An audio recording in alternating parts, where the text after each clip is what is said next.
That is the rookie, the #1 draft pick of the Vikings. Percy Harvin, second best kick returner in the league thus far, averaging 31.2 yards a carry. He has a 101-yard return against San Francisco for a touchdown. Baltimore set to kick it away, and we're underway. This is Harvin at the 6. 25-30, and that's awfully quick. What a test today, though, for the Vikings. Their 5-0 record, 3 of the teams they played have, 2 of them have 1-4 records, 1 of them 0-5. Their biggest test of the year. Favre calling signals with Adrian Peterson in the backfield behind him. And the play fake, Favre pulls it down, now gets rid of it, and that is complete to Jim Kleinsasser.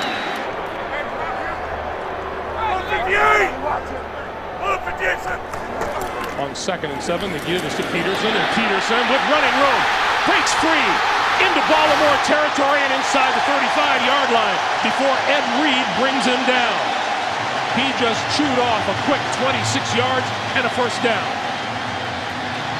Boy, and what did John Harbaugh tell us yesterday? We just can't let him get explosive big plays. Look at that crease open up right off of Steve Hutchinson on the left guard, the seal to the inside, and Peterson breaks the tackle. And this is exactly what Baltimore did not want to see. Adrian Peterson running loose. On first down, it's Peterson again, and Peterson inside the 30 to about the 29-yard line. Check, 200.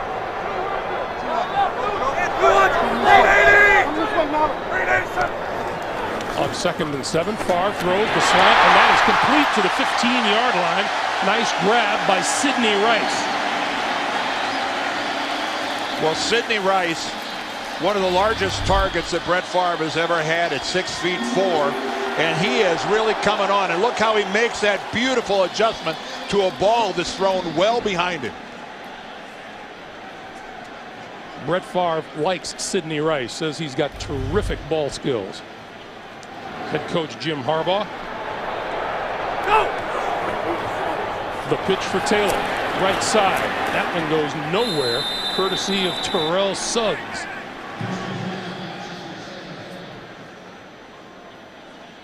Well, this is a Baltimore defensive football team that, you know, they're missing Bart Scott, who's now with the New York Jets. Their defensive coordinator for years, Rex Ryan, is the the head coach rather of the Jets now, so he's gone.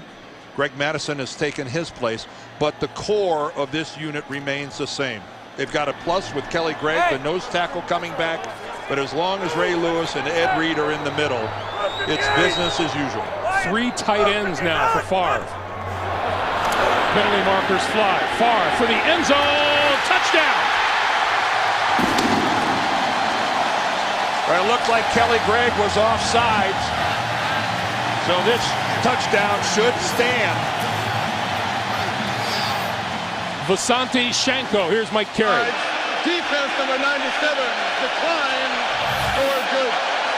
Well, Brett Favre did it all that time. The hard count, he got the offsides, and then he throws a bullet. Right in the middle of your screen, there's Kelly Gregg. He's in the neutral zone. Actually, it's Bannon, not Gregg. They called Gregg's number, but it was Bannon. But look at that strike to Shanko. A beautiful hands grab. That was sweet. Shanko's 4th touchdown catch of the year. The extra point is good. The Minnesota scoring drive. Brett Favre throws a touchdown pass, at least one in each of his first 6 games this season. That was number 474, which is number 1 all time. Well, he had some help on that drive, Greg. Sidney Rice made an outstanding catch, and that catch by Shanko was exceptional. Lardarius Webb to the 20. Look, and a pretty abrupt stop at the 22-yard line.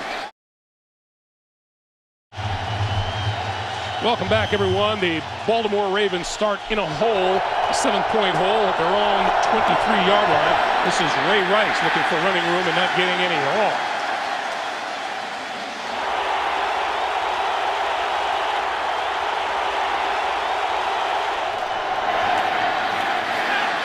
Ray Rice. The Michael Orr matchup with that guy right there, Jared Allen. A lot of people here, that's why they're here. They want to watch Jared Allen have fun. 3rd and 6. Loose ball. And Mike Carey rules incomplete. And there's Jared Allen and Michael Orr going at it right off the bat. Great anticipation, and look at Jared Allen. He dips that head, stays in there, but that's good work by Michael Orr. Look at him. He gets good leverage. He drops his hips, and he runs Jared Allen by. The pressure that got to Joe Flacco came up the middle. The rookie did a good job. Jamar Johnson is deep for the kick. Line drive kick. He takes it at his 32. Sidesteps the tackler up the sideline to the 45 before he is brought down. A lot of people here, they're into the purple colors. Ragnar's always here, the horns blowing. Vikings on display everywhere. Favre and Cookman from their own 45-yard line. And a little jumping up front. This one will go against Offense number 64. Anthony Herrera, the right guard. First down. There's Brad Childress. Now in his 4th season as the head coach of the Minnesota Vikings. He's tough coach and fun to talk to, isn't he? Oh, he sure is. A very likable guy. And then John Harbaugh, a couple acorns off of the Andy Reid coaching tree, both leading their teams against each other today. Alert, alert, alert, alert! Alert, alert! Green 18! Green 18, son! Now on 1st and 15, straight drop for Favre up the seam. He's got his man inside the 40-yard line. Shanko with the catch. 1st down for Favre, and he sets up the screen. Here's Peterson around the right side, cuts it back to about the 30-yard line. That'll be about a yard short of a 1st down. Terrell Suggs making the stop. Well, and right now, Darrell Bevell, the offensive coordinator, he is calling a game that's got Baltimore a little off balance. With Peterson runs downfield to Shanko and Rice, and now the screen pass. He's got a nice combination going right now. There's Bevell walking the sidelines. His 4th year calling the shots, and right now he's calling an awfully good game, an awfully good start. 2nd and 1 for Favre. Adrian Peterson has the 1st down to about the 26. Ray Lewis in on the stop. Ray Lewis, who's been in the news in more ways than one lately, says he will appeal some fines that have been levied against him by the National Football League. Well, he got the $25,000 FedEx envelope for a couple of plays. One, the most noticeable, where he separated Mr. Ocho Cinco in his helmet.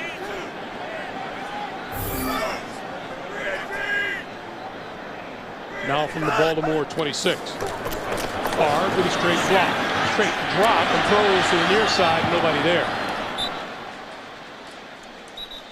That last pass, Favre's 1st incomplete pass of the day. 2nd and 10.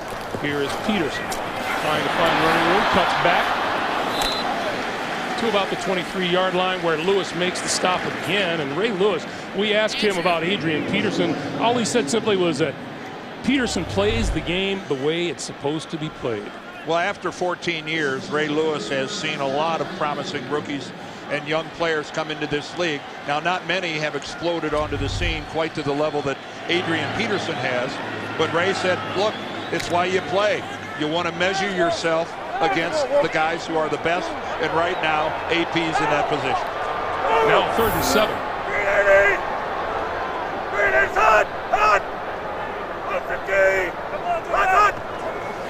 No one jumps. Straight drop for Favre. He looks. Oh, what a catch. Inside the 10-yard line. Inside the 5. Sidney Rice. 1st and goal for Minnesota. Wow, is Brett Favre working that intermediate area. And Brett wants to do the hurry up. He's trying to get his guys up to the line in a hurry. But he's working that 15-yard zone there behind the linebackers and in front of the safeties. He has found a hole, and he's exploiting it. And now Favre calls a timeout. Can't get the play off the way he wants it. back in Minneapolis. Brett Favre had called timeout for a lack of players on the field. They only had 9. He really desperately wanted to run a play, but I think it's best to go with your full complement of 11. 13 touchdowns and 18 red zone trips for the Vikings so far this season.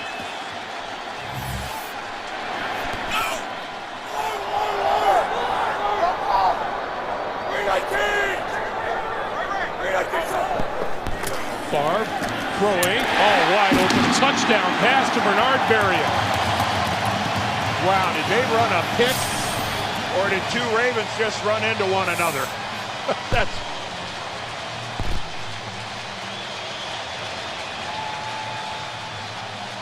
That was easy. Yes, and it's because there was a collision. Watch over here on the left. Brett working that way the whole way. You see 2 Ravens over there. You see Percy Harvin breaking to the outside. Both Baltimore players go with him, turning Berrian completely loose, much to the chagrin of John Harbaugh. Extra point is up and good. We have 6 minutes, 16 seconds to play in the first quarter. Brett Favre, his second touchdown pass of the day. 14-0 Minnesota. Baltimore just 3 offensive plays for a total of -4 yards. Still looking for their first down of the day. Not the kind of start Coach Harbaugh wanted to get off to. I think that might be a fair assessment. pretty much the worst that can happen, especially on the road. Darius Webb going to take this kick at his own 2. Trying to turn the corner, penalty markers flying all over the field as he's knocked out of bounds at the 25-yard line by Cedric Griffin.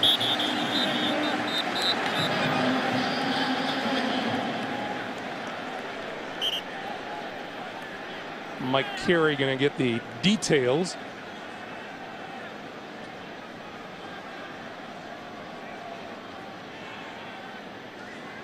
And give them to us. During the return, holding, receiving team number 82, 10-yard penalty, first down. Let's go back to that touchdown pass. Yeah, you know, here's Percy Harvin right over here, circled. Watch him come out there now. My definition of a pick is you pick off the defender that's supposed to be covering the receiver, and he just steamrolls Fabian Washington. And I'm a little surprised that wasn't called, because Fabian Washington was looking at Bernard Berrian the entire way and just got run over by the rookie. This is LeRon McClain, and McClain pulled up at the 14-yard line by Jared Allen and Cedric Griffin.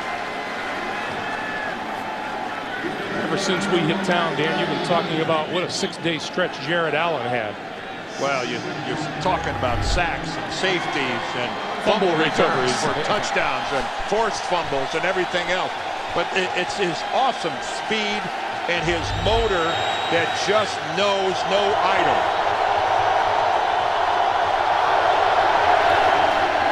Play fake to Rice. Flacco going to go deep. Has a man open and overthrew him just a little bit. Looks like it went right through the hands of Derek Mason.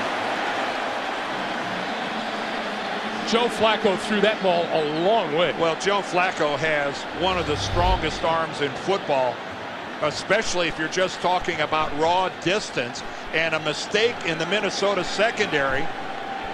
They turned Derek Mason loose, and Mason just not able to adjust to that ball and just finds himself about 3 or 4 inches short of having it land in his palm. Looked like Derek Mason hesitated just a bit on that pattern, and it cost him. From the shotgun now, Flacco throwing outside here, incomplete. Mark Clayton closest to the football. The Ravens will have to kick it away. The frustrating thing for the Ravens is that opportunities like that only come along maybe at the most 3 times in a football game. And to not capitalize, especially being down by 2 touchdowns, very, very frustrated. 2 straight 3-and-outs for the Baltimore offense, and that is Jamar Johnson deep. Greg, you can play a couple games without finding a guy that wide open.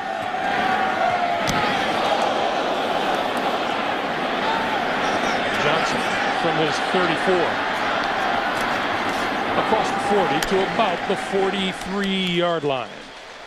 So not only is Baltimore in a trailing position, but they're also having to defend a short field on a repeated basis. They've started from their own 39, their 45, and now the 43-yard line.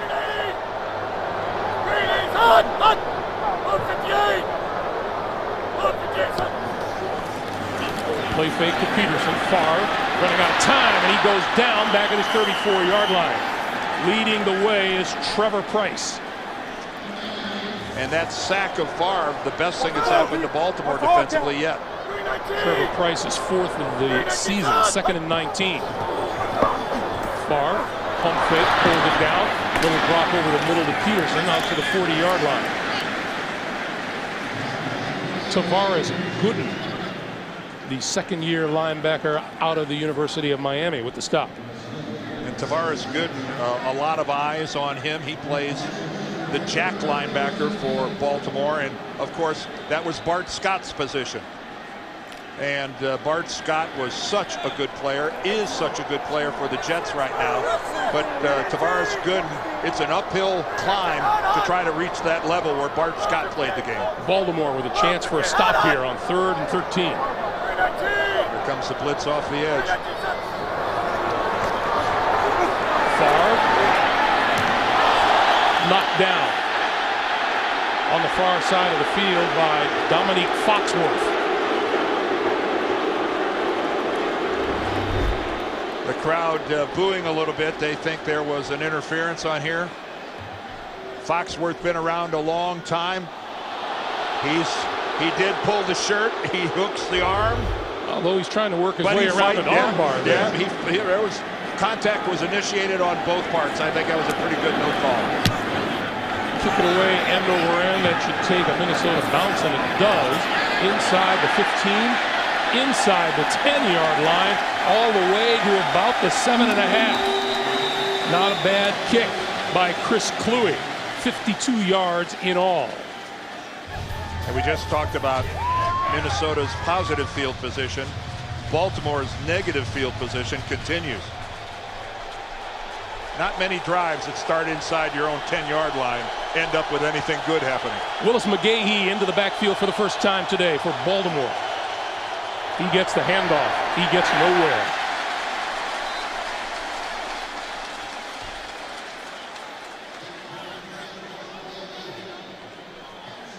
Well, this run defense of Minnesota for years has been in the top 5 in the league. You know, Jared Allen is a pass rusher, but it all starts with the 2 monsters in the middle, the 2 Williams, Kevin and Pat. And Jared Allen, if only he had a high energy level. Yeah. There's their defensive coordinator, Leslie Frazier. His 3rd year calling the signals. 2nd and 9. Flacco to throw this side of the field, and that is complete across the 25 to Mark Clayton. That'll be enough for a first down. Monster first down that time by Joe Flacco. Here's Jared Allen and that motor running coming across the line, but this is going to go against Baltimore. Start. Offense number 74. 5-yard penalty is still first. That's the rookie, Michael Orr. And as a tackle in the crowd noise, you are at a distinct disadvantage. You've got to look in at the football, and Michael, you can point all you want, but you did actually a double flinch. You would have gotten called on the first one. The second one was just icing. And now, again, the crowd knows they got a false start by being loud, and here they come again. You know, Michael Orr told us last night the key to stopping him is to play fast with him, but that's a tall order. 1st and 15. Play clock down to 1. Get the snap away. They give it to McGahee, and McGahee to about the 25. E.J. Henderson making the stop. Willis McGahee has been the primary running back for the Ravens. the last couple of years, but Ray Rice has really come on. Ray Rice getting a whole lot more carries in the early going here in 09. But Willis McGahee's still a solid producer. The guy has scored 7 touchdowns already this year, 5 rushing, 2 receiving. Nice combination though, Rice and McGahee. Flacco running out of time, flips it out to McLean. McLean comes up short of the 25-yard line. Cedric Griffin with the nice tackle.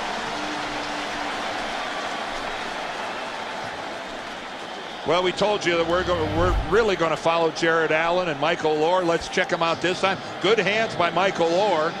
And actually, Michael Orr has Allen under control, and he gets chipped and knocked back to the inside away from Orr. That's where a tackle got a little help that he didn't need. 3rd and 12.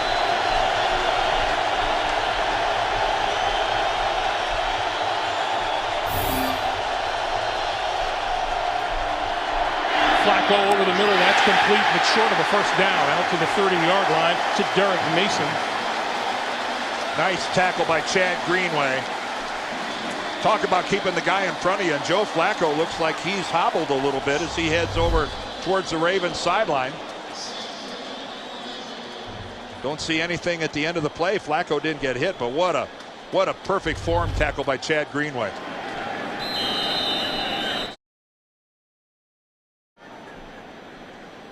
Back in Minneapolis for the start of the second quarter. Minnesota with a 14-0 lead, and Sam Cook about to kick it away for Baltimore. This is Jamar Johnson at the 22, reverses field, looking for running room. Can't find much and spins down at about the 24-yard line.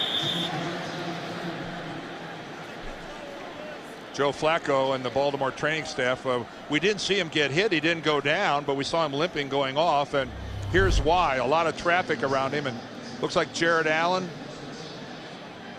steps right there. Ow. Yep, he steps on his left foot. And that was the play before on the screen. And Joe Flacco made it through the end of the series, and he wasn't limping badly going off, but that's an owie. That hurt. So once again, we're at Favre and the Vikings. Now from their own 24-yard line. Favre, 8 out of 10 for 94 yards and a pair of TD passes so far on the day. He started off with a give to Adrian Peterson, and Peterson for about a yard or 2 across the 25. 2-yard pickup on the play, 2nd and 8. Move! Lord!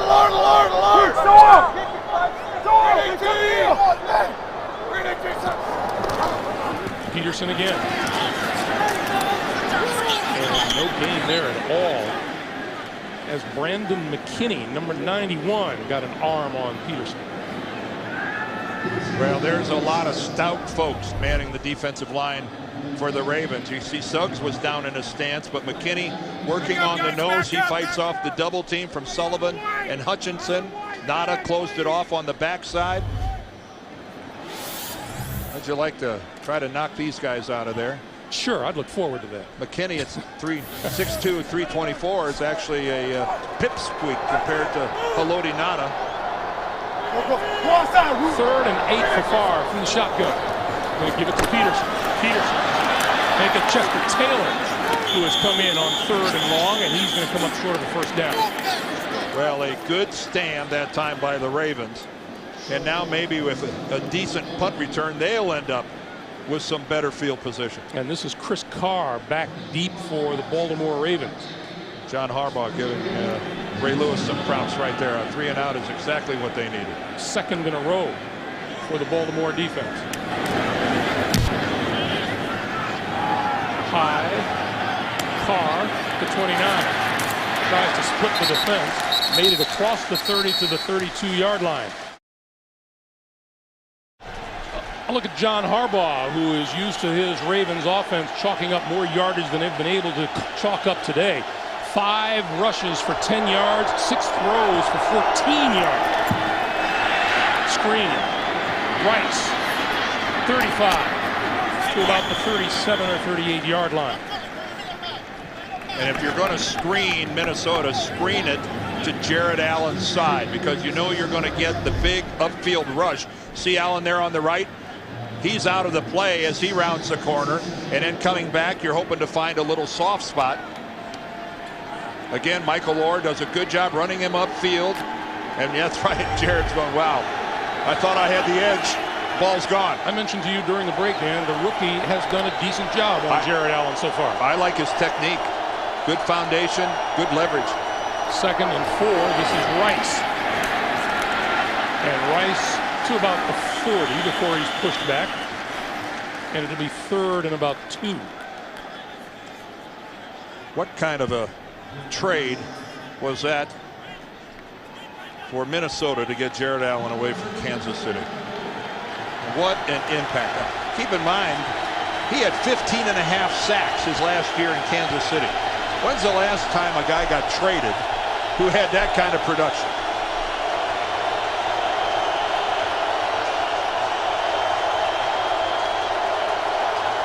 Third and 2. Flacco going to throw for it.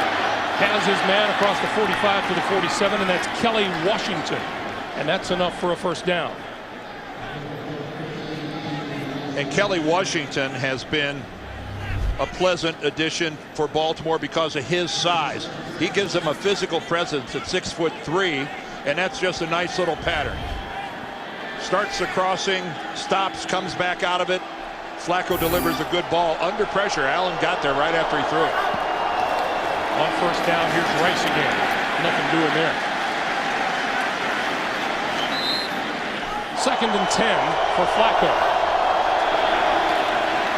Look out, Joe. From behind, that pass, he just got it away. There is no indication that it is anything but a live ball. And this is E.J. Henderson to the 5, touchdown. Mike Carey, the official, the referee on the spot, rules it a fumble. John Harbaugh already has the red flag in hand and now tosses it on the sideline.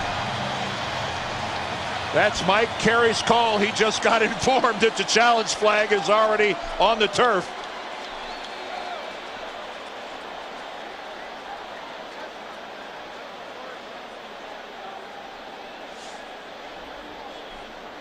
Coach Harbaugh thinks that was a forward pass and just told Mike Carey so. He sure hopes it is. Here's Mike Carey's explanation first. Baltimore is challenging the ruling on the field of a fumble. Timeout.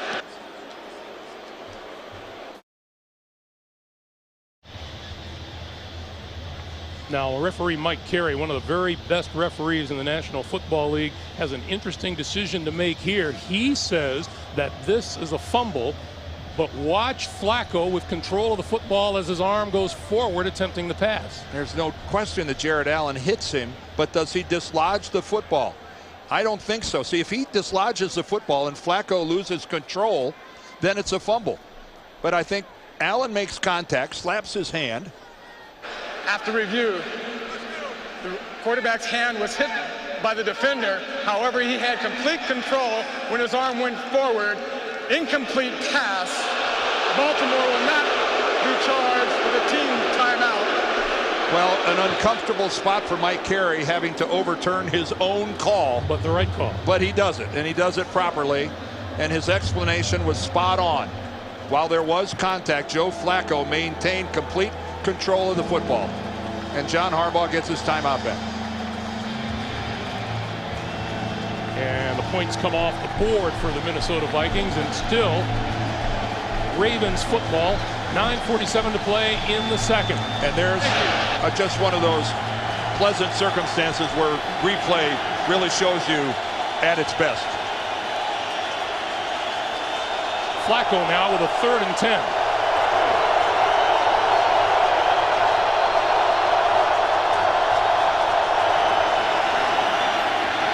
Flacco hit as he threw the ball. It's incomplete. Man, that looked like half the Minnesota defensive line was moving before the football. Man, did they anticipate the snap count. Wow. It looked like Kevin Williams was across the line of scrimmage at the snap. Joe Flacco better start changing up the snap count, because the Vikings are all over it. You know, sometimes a young quarterback will fall into a rhythm of going on one or two too many times in a row, and a defense will tune into it and make a guess. Jamar Johnson, the first-year man out of Jackson State, deep for the kick. It's a nice kick by Sam Cook. This one bounces inside the 5 and into the end zone for the touchback. Line of scrimmage, the 20-yard line, and Favre will give it to Peterson. Turning the corner, no! Stumbles down at the 20-yard line. Terrell Suggs getting credit for the tackle. Well, Terrell Suggs gets credit for everything, and Adrian Peterson thought he was going to get that edge. But Suggs, who plays this game at a Pro Bowl level, he had contained, he had the edge, never gave it up. He strung that thing all the way to the sidelines and makes the tackle himself. Well, Adrian Peterson told us yesterday that he watched Cedric Benson in his 120-yard game against the Ravens last week and said he has to be more patient. He thought Benson was very patient. Favre, incomplete. That one intended for Peterson. Well, the blitz right up the middle. Brett, he realized there's no avoiding this truck. He's getting the old sorry about that from John Sullivan, the center, and they turned around and saw Brett flat on his back. What did he call John Sullivan yesterday? Well, they have their tackles are 6'8", and then it all descends down towards the 6'4" Sullivan in the middle that they call big midget. That's only by comparison with everyone else on the line. Well, when your two tackles are as huge as McKinney and Lodeholt. Chester Taylor in the backfield with Favre on 3rd and 9. Favre over the middle, has his man across the 35. Sidney Rice, first down. Brett Favre says, with Sidney Rice, I feel like he's always going to win a one-on-one battle. That was no battle. He was wide open. Well, he just goes down. This is 18 yards downfield. And if you wonder if Brett and his arm are still live, look at that spiral. That was a beautiful laser for Brett Favre. When he has an opportunity to step into it, maybe he doesn't throw off with the back foot quite like he used to be able to, but when he can step into it, it's as good as ever. Movement on the far side, and that will be number 18, Sidney Rice, jumping way early. And then McKinney, I think the tackle to this side went too. There was a little confusion on the snap count.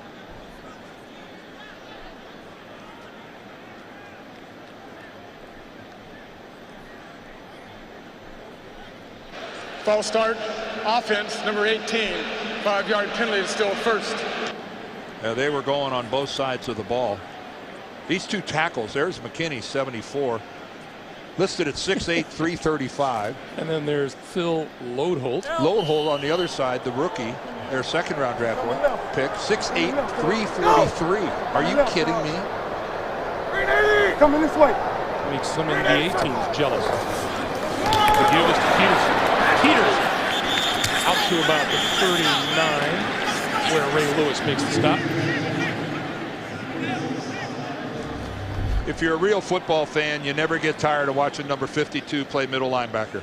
Look at him come on in, take on the lead block of Tahi, go right over the top of him and make the tackle. His instincts, you know, maybe he's not as fast as he once was. Who knows? But his instincts are as sharp or sharper than they've ever been.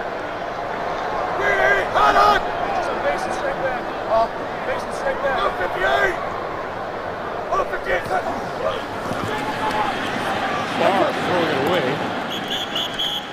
His man Percy Harvin out in the flat was covered. Yeah. Coverage rolled right up on Harvin, and Brett completes one to John Harbaugh,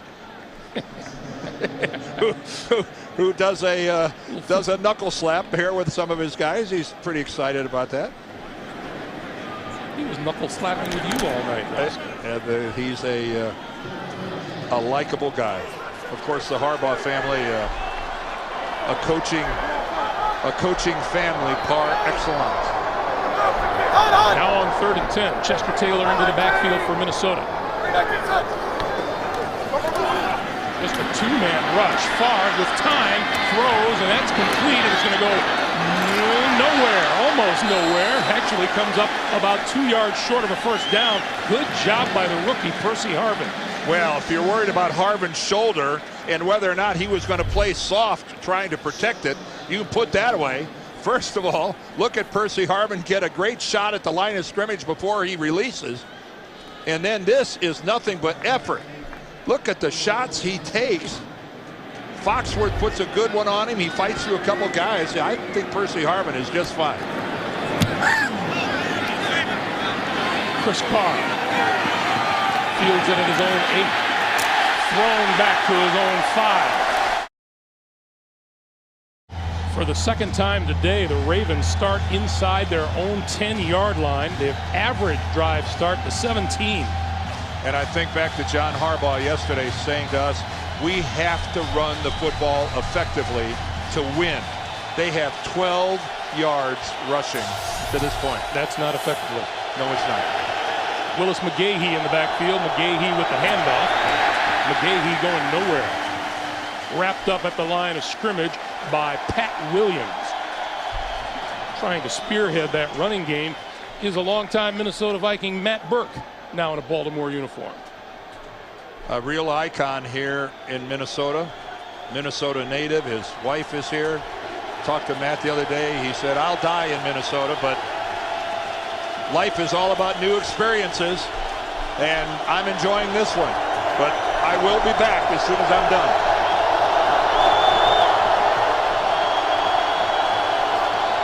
Second and 9. Flacco. Oh, what a catch made by Derek Mason. And not a bad throw by the second-year quarterback, Joe Flacco. Oh, you think? Watch this. Joe Flacco drops it right in over there. That's Carl Pema with the coverage. And even though he has to take a long stride on the second one, Derek Mason, that foot comes down inbounds. Now from the 35-yard line, McGahee again. And McGahee forward to about the 37-yard line. Chad Greenway with the stop. That's a completion, Greg, that almost has points attached to it on the other side, because if they've got to punt it out of there inside their own 10-yard line, Minnesota's going to have such good field position. Even if they don't end up scoring on this drive, that first down, getting out of the hole, already down 14, that is big, big, big for Baltimore. McGahee, the running back of choice now for John Harbaugh. McGahee losing yardage back to the 34. Jared Allen again. You know, Jared Allen is a tough assignment for anyone, let alone a rookie left tackle, Dan. Well, the guy can play the run too. He's just not a pass rushing prima donna. It's his hustle right down the line of scrimmage. Then the athletic ability to square, you know, drop your hips, get yourself gathered, and then drive in and make a tackle. And what did Jared Allen tell us? My mindset is, you're a rookie, you're not going to block me, you just don't have enough snaps under your belt. No, he's not short of confidence, and why should he?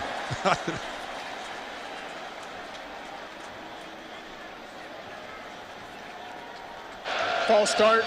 Offense number 66. Ben Grubbs, the left guard, down. guilty of the false start. And John Harbaugh seeing his offense struggle so far here this afternoon. And really, I don't think the crowd's being all that noisy. They practiced all week with deafening noise. They're coming in a little bit now, but I've heard it a lot noisier here. 3rd and 15. Short pop to Rice. Rice can't get away. Forward to about the 39. That's about 6 yards short of a first down. Ben Lieber making the tackle. I really did expect it to be that almost physical presence that the noise inside this stadium can be sometimes. And so did the Ravens. Yeah, and I think, well, quite frankly, I think jumping out to a 14-0 lead has got some of these people sitting on their hands. Jamar Johnson again. Pull this one in at his 14. Penalty marker is down. That's coming back. 2 penalty markers are down.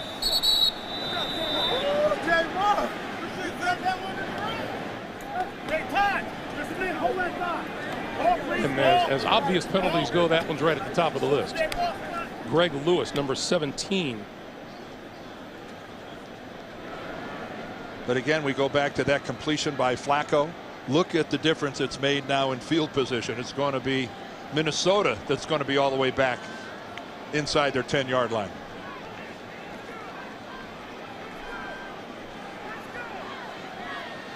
Well, there's some extended conversation on this one, even though there are 2 markers down on the field.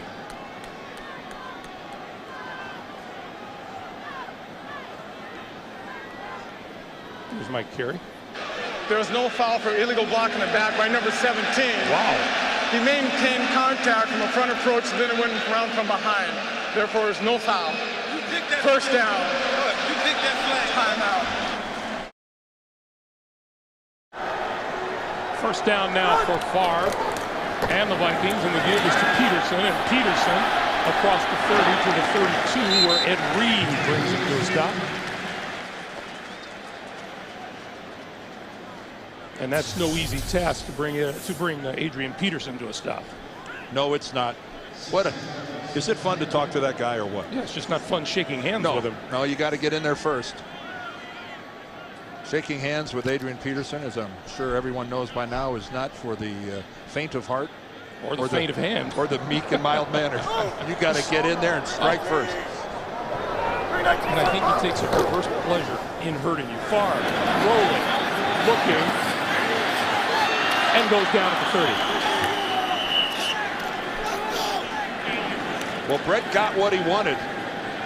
And talking to Brett, he said, you know, I would love to move out of the pocket more, not being chased out, but on designed plays, because I still feel that I throw on the run really well. And I want us to do more of that. That one did not work out at all, but he did the smart thing. You notice no throwing back across to the middle of the field like you see guys do that end up being big plays. That wasn't always a Brett Favre philosophy. No, it was not. That is the wise Brett Favre that just sat down. 3rd and 6.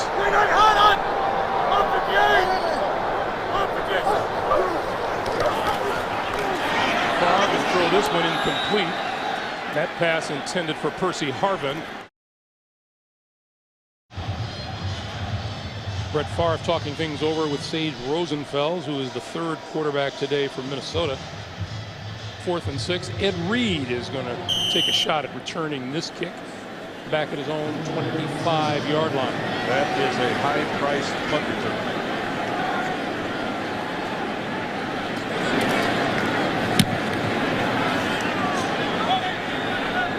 We'll let this one bounce. And he covered it pretty dangerously before it rolled any further than his own 17 or 18-yard line. Let's go back and look at the last incomplete pass. Number 92 is a Loti Nata. Depending on what he had for breakfast, he's somewhere in that 350 to 360 range. He buries Brett Favre, comes down, lands on top of him, hits his hand and wrist right after impact. Now keep in mind, you're a 40-year-old guy who just got buried by a mountain, and he's laughing about it. Is that the quintessential Brett Favre? Is that what he has been his entire career? Having too much fun. Too much fun. How could it be fun to get buried by Haloti Nada? First down, Baltimore. They have all 3 of their timeouts, a minute 47 on the clock. Flacco, 7 of 11 for 71 yards. Little screen for Rice. Rice cutting it back. And a little running room across the 20 to the 21 where Ben Lieber makes the stop. Coming up to a minute and a half to play.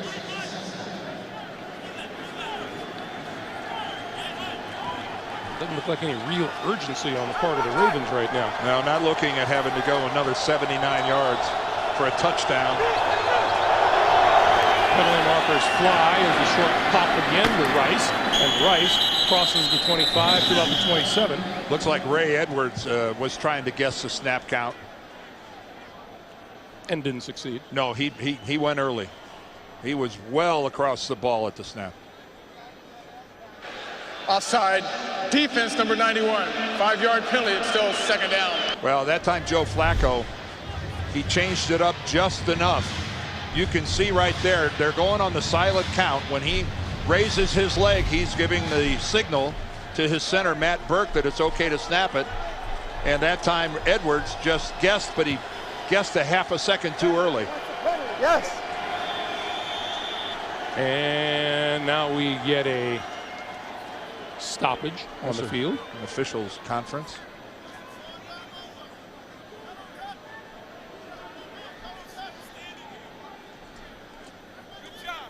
I don't know that did they give Baltimore their full 5 yards? Thank you. Good job. No, they didn't. That was an incorrect spot of the ball, and the line judge realized it and stopped it. 1 second and 2. Flacco throwing far side, complete, first down. And Mark Clayton looking for the sideline, doesn't get there, and the clock continues to move. We come up on a minute to play, and we get a timeout called. 62 seconds on the clock. Baltimore and Minnesota each with 2 timeouts remaining now. Flacco running out of time, completes the pass to Rice. And Rice across the 40 to about the 41. E.J. Henderson prevented any more mileage.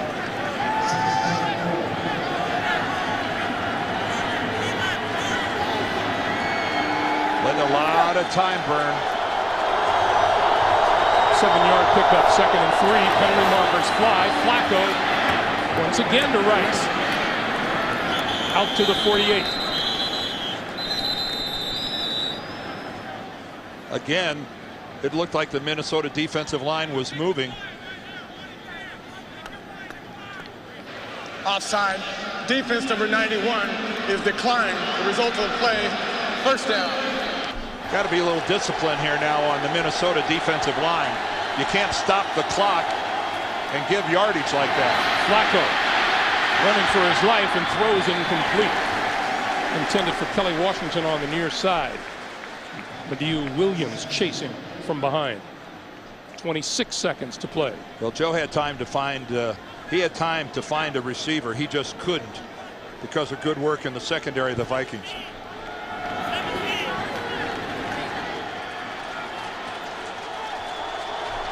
Ravens at their own 48. Need another 20 yards here.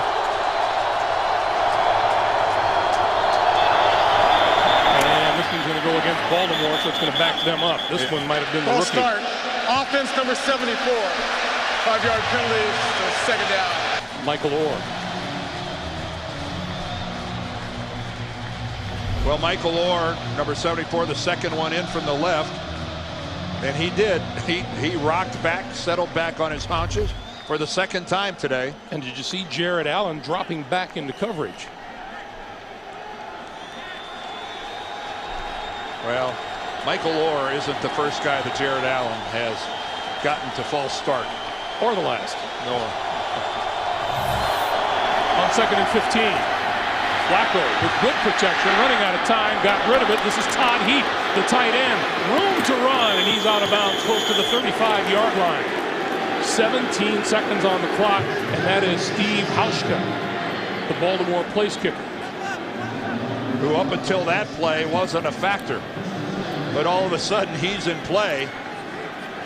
Great job by Flacco of finding him, and a good job that time by Michael Orr, who had a real battle with Jared Allen. Todd Heap's first catch of the day is good for 22 yards. This is the longest Baltimore drive of the day. Flacco with penalty markers down. That's complete inside the 15-yard line and out of bounds close to the 10. And Jared Allen was across the line of scrimmage that time at the snap. I can't remember the last time I saw this many. Offside. Defense number 69 is declined. Result of the play is a first down. I can't remember the last time I saw this many line of scrimmage penalties in one drive. Edwards with a couple, Jared Allen, Michael Orr with a false start, and all of a sudden Baltimore, looking like they had no chance and in no big hurry, right under the 2-minute warning, has got a chance for a touchdown. Now thinking 6 points instead of 3. 2 timeouts remaining, 12 seconds on the clock. Flacco with time, quick pass to Rice, and Rice maybe a yard. E.J. Henderson with the stop. And a timeout stops the clock with 6 seconds to play.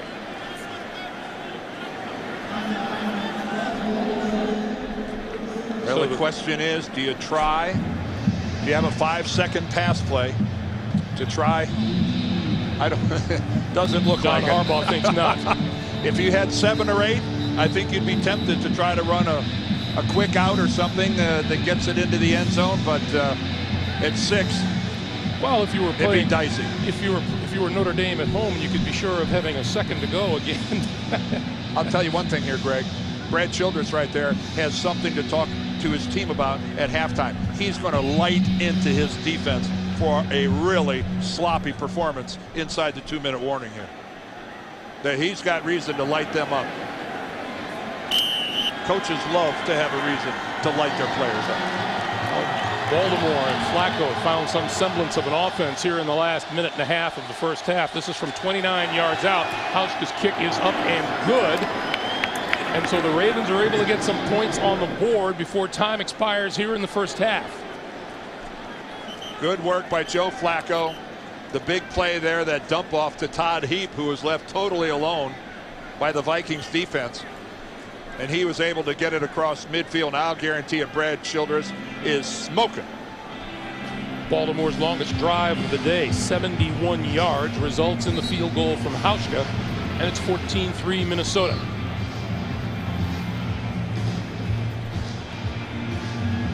He's got to remind his defensive linemen that, yes, it's nice to try to get a head start, but look at the football. Go on the football. Don't go when you think the football is being snapped.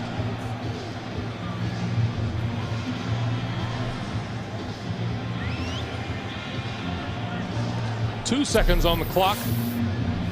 Adrian Peterson with 51 yards on the day. You know, John Harbaugh said he wanted to run the football today. He has not been able to do that. Well, McGahee has 7 yards. Rice has 5. That's just. That is, if you told John Harbaugh that before the game, he'd say, yes, we'll be losing at halftime if that's all the more effective we are on the ground. If you told him he'd only be losing 14-3, he might have been a little grateful. He might have been. Percy Harvin, fleet of foot, will not get a chance to touch this one. The ball bounced along the ground and picked off by Taki and covers it as time expires. Well, the Minnesota Vikings and Brett Favre jumped off big in the first quarter. Favre with touchdown passes to Shanko and Bernard Berrien. It is not nearly as loud as we expected, and more importantly, not nearly as loud as the Baltimore Ravens expected. No, I agree on both fronts, and I'm a little surprised. Now, maybe at the start of the second half here, maybe the crowd will realize that they could help out. But they've been, and again, I go back, I think it was just the quick 14-0 lead. They're going, well, this is a yawner. This is well in hand. How about Joe Flacco saying he was tired of all the noise in practice all week? He used the word annoying. That's a big word with this generation. Lardarius Webb from the 2. Gets up ahead of speed, 30. Spinning, 35, and out to about the 38 or the 39-yard line. A fine return by Lardarius Webb, and we have a penalty marker back at about the 20. 2 of them, in fact.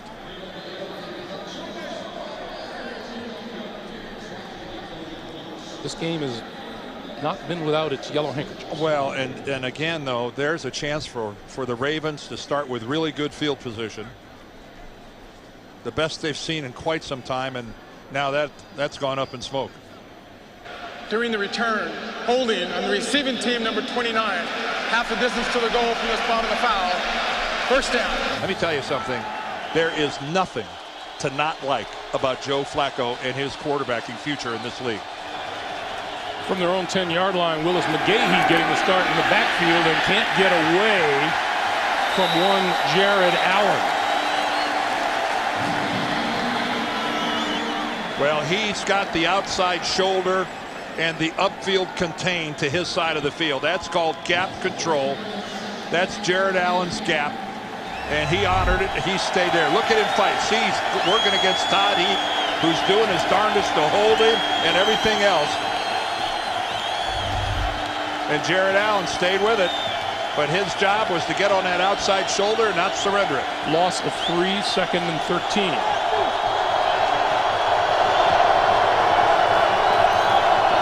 McGahee again. Slipped as he got started, got nowhere. Well, all of a sudden now, after a couple futile attempts to run, now the crowd's starting to get a little excited, and it's in Joe Flacco's hands right now. He converted an awfully big third down, backed up to his goal line right at the end of the first half on that field goal drive. But John Harbaugh knows you can't make a diet of this. You can't make a steady diet of this. This is disaster waiting to happen.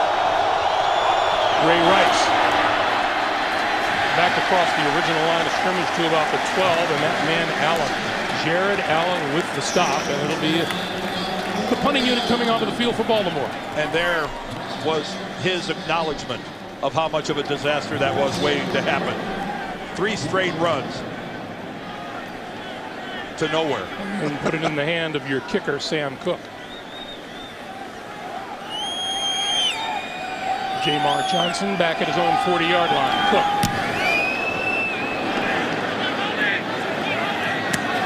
Inside 40.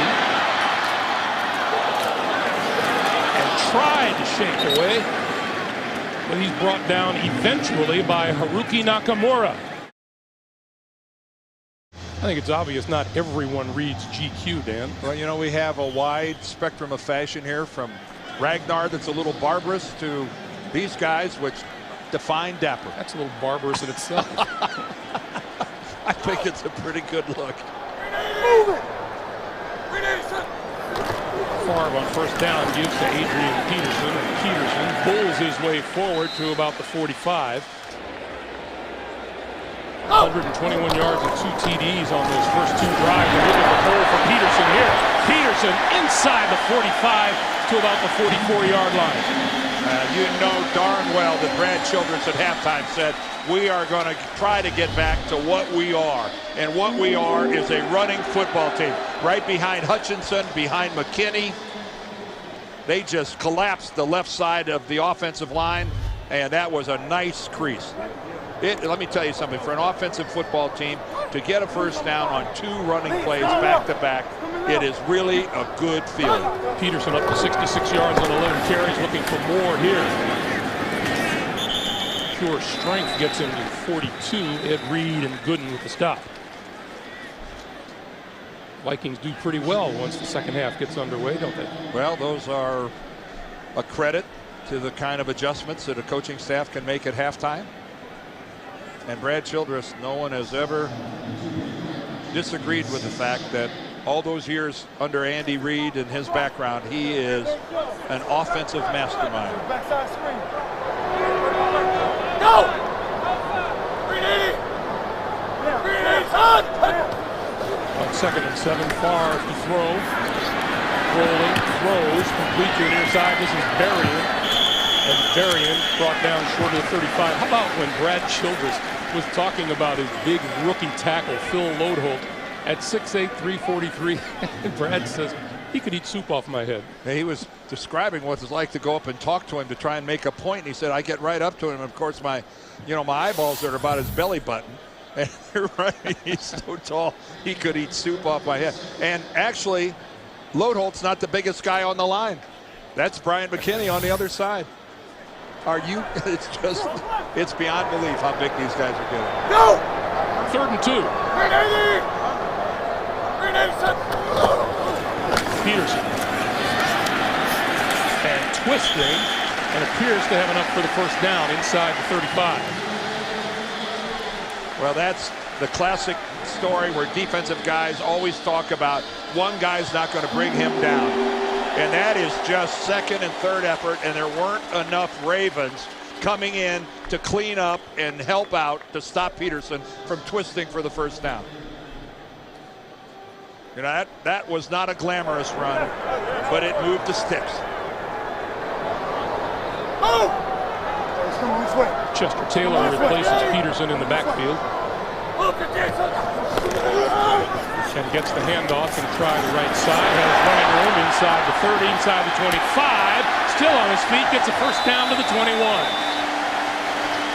Now there's a patient run in using your blocks.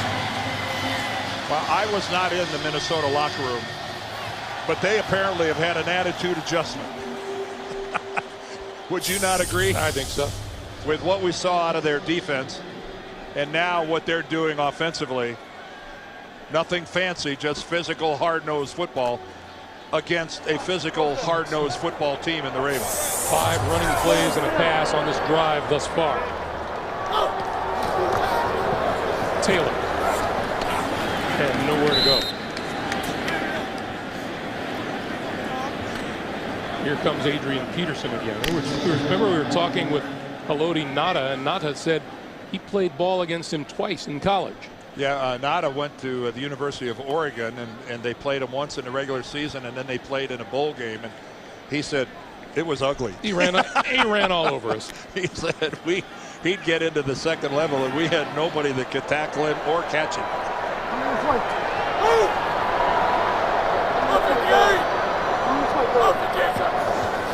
On 2nd and 10, Favre going to throw it. Peterson out of the backfield and upended at the 22. Oh, Tahi, excuse me, out of the backfield. 38, not 28.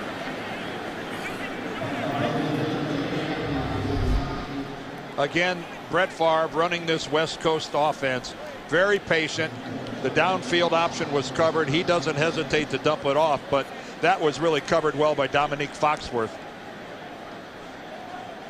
Brett Favre has not been a long-range bomber through the first 5 games, and actually the half of the 6th game here. He has been a check-down intermediate passer. 3rd and 10. Pump fake. It'll be 4th down, and onto the field comes the field goal unit led by Ryan Longwell. Well, I'm not sure Brett had a lot of leeway there because Tavares Gooden really had good coverage in that situation, forcing that throw low and away. What did Ray Lewis call his fellow linebacker yesterday? Freak of nature? Yeah, he really did. He said athletically, because Bart Scott he's a big guy to try to replace in terms of production. 40-yard field goal attempt for Longwell. On its way. Oh, just inside. Just inside the left upright. I'm trying to be serious. Lardarius Webb at the goal line. Another good run back by the rookie, and this one out close to the 30-yard line. You can bet this is not what John Harbaugh had in mind when he said we want to rush the football today.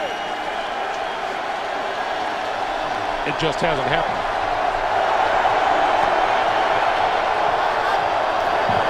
On 1st down, Flacco to throw. Far side of the field and overthrew Kelly Washington. It'll be 2nd and 10. And of course he gets planted after their last series where they ran the ball 3 straight times. This time on 1st down they go back, and busting through is Kevin Williams, and Joe Flacco just gets pummeled and not able to deliver an accurate pass. 4-time Pro Bowler Kevin Williams. 2nd and 10. And now we move into Jared Allen territory.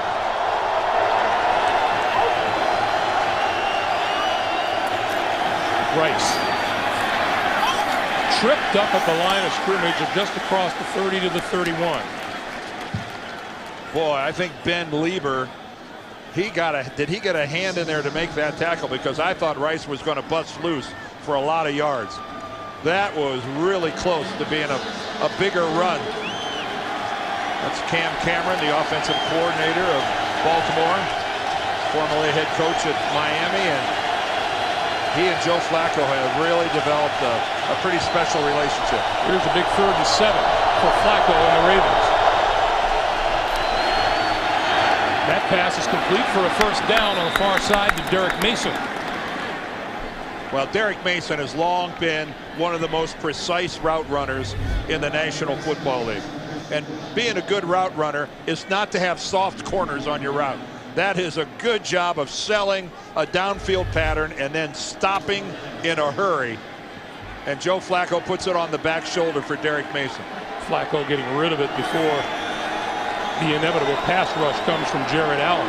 1st down. Flacco throwing to this side, and that doesn't connect at all with Mason. It'll be 2nd and 10. Yeah, total misinterpretation of the game plan by one of them. Joe Flacco expected him to break to the sideline. And an interested spectator. Wonder if he went hunting this morning on his way here. I suspect not. I think the sounded like he was headed out after we talked to him yesterday. That was yesterday. I think the younger Brett Favre is getting a lot more rest. The older one, not more than the younger one did. On 2nd and 10, here's Rice.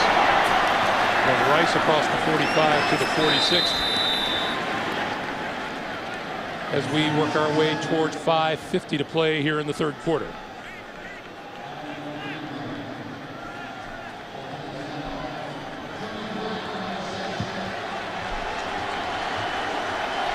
Welcome to those of you joining us here in Minneapolis. Greg Gumbel, Dan Deerdorf. Baltimore trailing Minnesota 17-3 with about 5.5 to play here in the third. And Flacco and the Ravens looking at a 3rd and 5 at their own 45-yard line.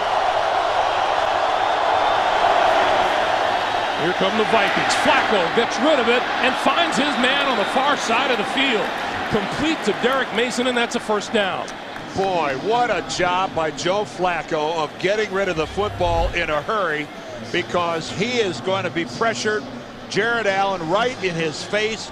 That's an absolutely perfect throw to a well-run route by Derek Mason. Cedric Griffin, just that last little stagger allowed the separation. But look at Flacco with Allen right in his face. He knows what's coming. Never saw it completed. 5 catches, 75 yards for Mason. Flacco over the middle, got his man inside the 25-yard line. Todd Heap. Well, and Chad Greenway, the linebacker, he's going, man, I don't think I can run all the way down the field with Todd Heap. See Greenway, he leaps for the ball. He's got the underneath coverage and couldn't make it. Here's Rice trying the left side, and Rice breaks through. 10-5, touchdown.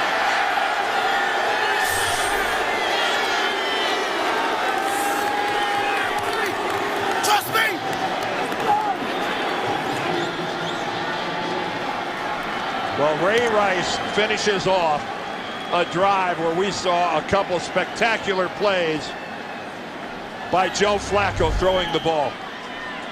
Michael Orr, Jared Allen. Allen tied up by Orr. That was just a good job. Derek Mason does a nice job downfield. Ben Grubbs at the line of scrimmage. That's the biggest hole a Baltimore running back has seen today. Extra point by Hauska is good.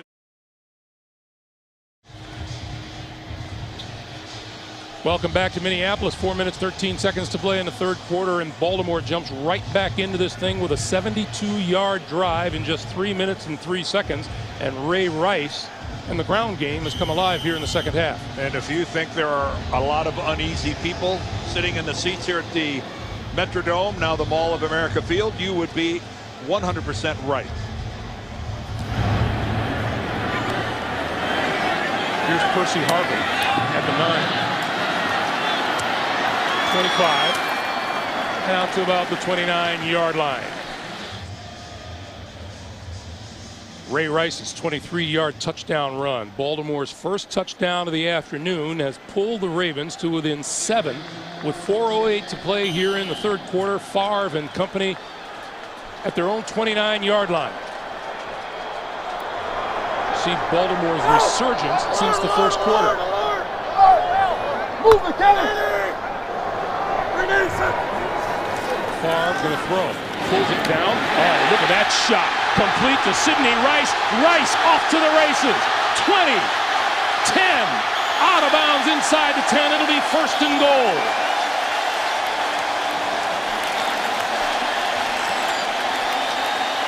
$63 yards.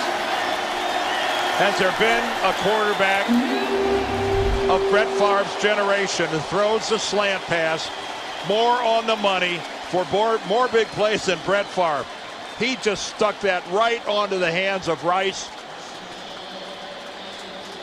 And Brett Favre, like he always does after completion, takes off chasing his guy.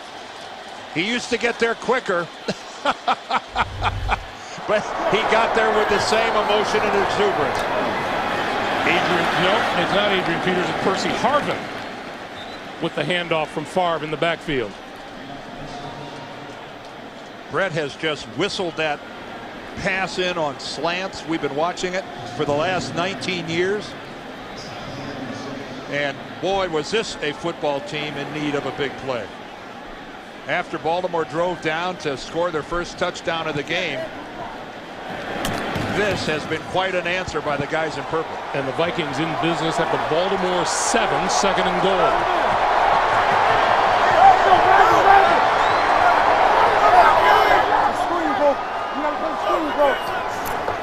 Favre, quick pass, near side to the 5, and to the 4 is Harvin. Rice, a career high 114 yards today receiving. Third and goal now. Favre going to throw it far side and overthrows the intended receiver, and that was Rice. Remember he said about Sidney Rice that he loves to have Rice go one-on-one. Well, that was going to be nothing but a jump ball against the 5'11" Fabian Washington. That's all this is. That's just posting him up. But Brett, I don't know if it was Ed Reed coming in late that forced that, or if Brett just lost control of it, but that thing sailed away harmlessly. Ryan Longwell from 22 yards out. And the Vikings salvage 3 on the drive with 2:05 to play in the third. Theirs is a 10-point lead. The Vikings 20 and Baltimore 10. That's still a disappointment. After a big play like that, to get that close, anytime you're forced to come away with a field goal, there's a bit of a bad taste in your mouth. That's not what you were looking for. The 3 Viking quarterbacks. But you saw Brett talking to Tavares Jackson there, the quarterback of the Vikings, before Brett got here, and it's been tough on Jackson to talk. Was Brett coming? Was he not coming? But, you know, let's be realistic. Brett Favre, when he's healthy, can provide options for this team that Tavares Jackson cannot. It's got nothing to do with Tavares Jackson. It's got everything to do with Brett Favre and what he's still capable of doing. Like Brett told us, I still feel, yes, maybe I can't do some of the things I used to be able to do, but I can still make all the throws. He said there is no throw that I want to make where I think to myself beforehand, I'm 40 and I can't do it. John Harbaugh says he can still do it. He may have to load up a little bit on the long ones, but he does, and he does it well. And he also said he doesn't want to get hit. And I'm thinking, well, that's a pretty long list of NFL quarterbacks that I think you could put in that category.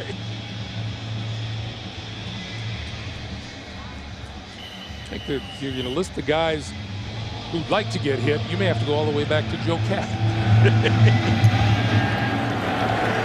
Bobby Douglas. Webb from his own 8. Running room. 40. Up the sideline and close to midfield. Carl Pema knocks him down. Jared Allen calling for the fans to back them up.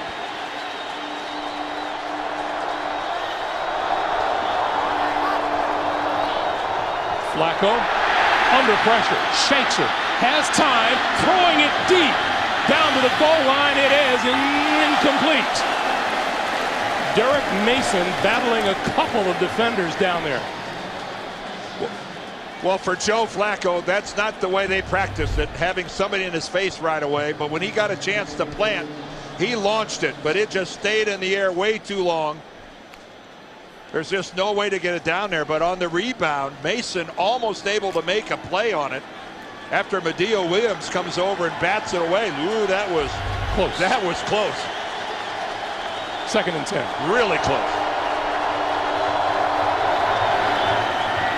Flacco over the middle, and that is complete across midfield. Man, there's a lot to like about this second-year guy from Rutgers. 3rd and 5 for Flacco. He needs the 41 of the Vikings. They throw near side of the field, and that's a bullet complete. And now incomplete on the sideline. You saw the ball secured, but then you saw it squirt out after Derek Mason was on the ground. This ought to give us a really good look at it here. Look at that throw from Joe Flacco. And he just never gets it put away. That Carl Pema is the defender, and he did an outstanding job of getting his hands wrapped around Mason and onto the football to knock it out. That was fantastic coverage. And that'll be a disappointment on the Baltimore side of the field because that was an awfully good throw. A great throw, a good job of trying to get it by Mason, but give Pema credit. Jamar Johnson is deep. Going to let it bounce inside the 10, and it rolls into the end zone for the touchback. Favre and company from the 20. Peterson.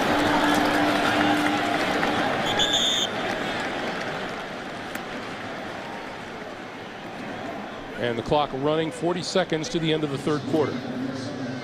Again, this has pretty much been the way things have gone for Adrian Peterson since he busted out for 100 in their opening game against Cleveland. He hasn't topped the century mark yet. He's up there 76 yards today, but it's been a grind. And we asked him about, are you frustrated? There have been a lot of articles written about it. He said, heck no, I will trade wins and touchdowns for yards anytime. His reputation does precede him, doesn't it? Yeah.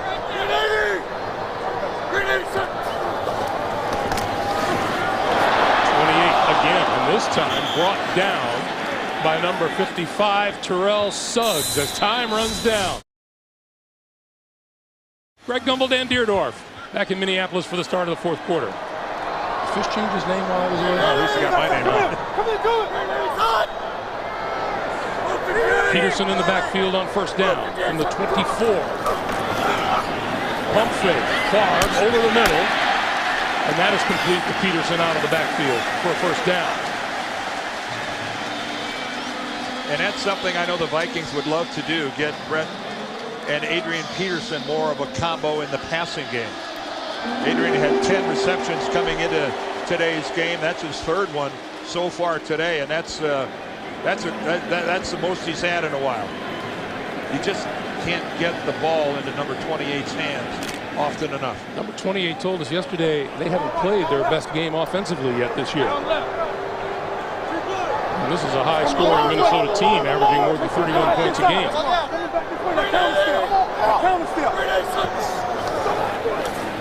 Peterson, left side. To about the 38. You see him give some props to one of his blockers out front, Bryant McKinney. Adrian Peterson, a really popular guy in the locker room, an infectious smile. You talk about a guy who brings it. How about when we were talking to him, Dan, and you said, I don't know if you remember the last time we saw you, and he said 296? Yeah. Greg and I were here with our whole CBS crew, and he set the NFL single game rushing record against the Chargers back in 07. 296 big ones. I think he could have had 330 or 340 if he kept playing. Quick pass far side of the field to Bernard Berrien with a first down. Out to the 46, maybe the 47-yard line. Well, Bernard Berrien puts on a nice little move right there. Dominique Foxworth comes up, and he has no chance. He just goes into a butt slide as he goes by. That's a new term. I'm not sure that that's been used in the football lexicon before. Not sure it'll be used again. Well, I thought it was pretty descriptive. 7 different receivers, 5 straight games. That's distributing the football. Chester Taylor in the backfield now, and Baltimore calls a timeout.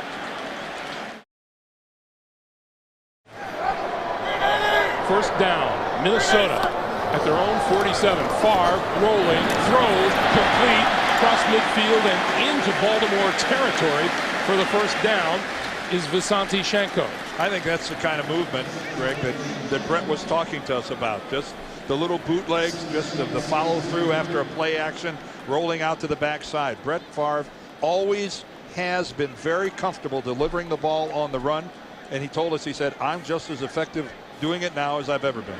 Well, credit Darrell Bevel and Brad Childress for being able to keep the heat off of Brett Favre. Well, there's a lot of give and take going on right now. Brett's hearing it from the receivers, what they like. He's learning what they do well. Keep in mind, everybody, this is still a work in progress. 2nd and 3. Chester Taylor gets the handoff, tries the left side, cuts it back, and that's a first down.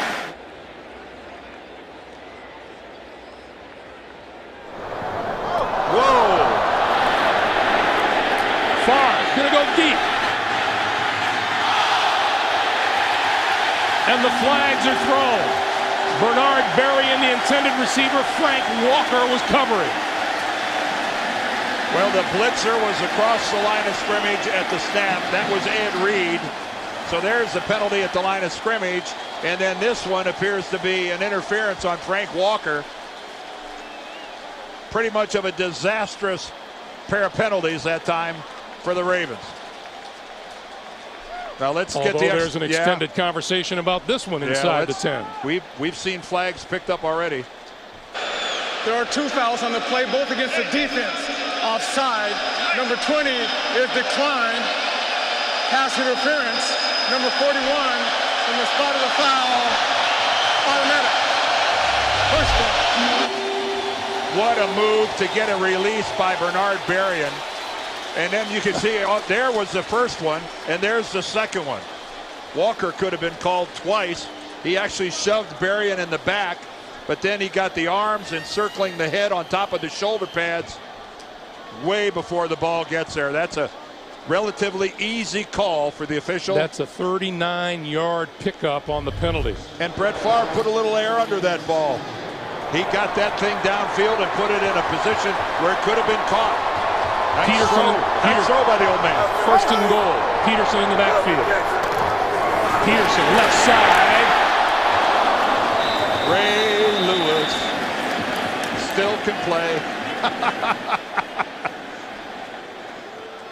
This is what you want out of your middle linebacker. Listen in.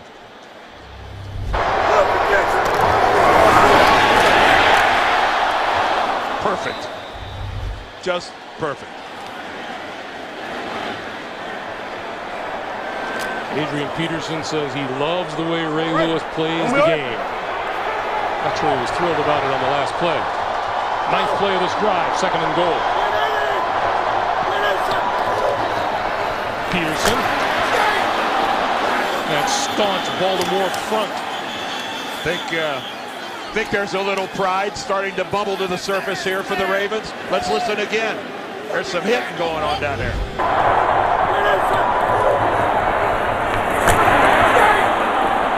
That's big boy football right there. Now, as an offensive lineman, I can tell you, when you're in the huddle, you want another shot at it. You want to run again. The gloves have been dropped. You do not want to go to some fade pattern or something like that. You want a chance to try to run it in again. Play clock winding down. Favre, play fake, rolling, throws, touchdown. Shanko.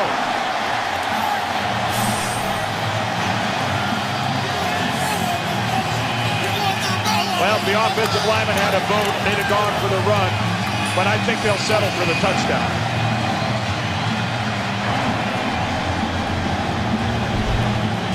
Visante Shanko is becoming a really favorite target of Brett Favre, but then again, most people that are that wide open are favorite targets.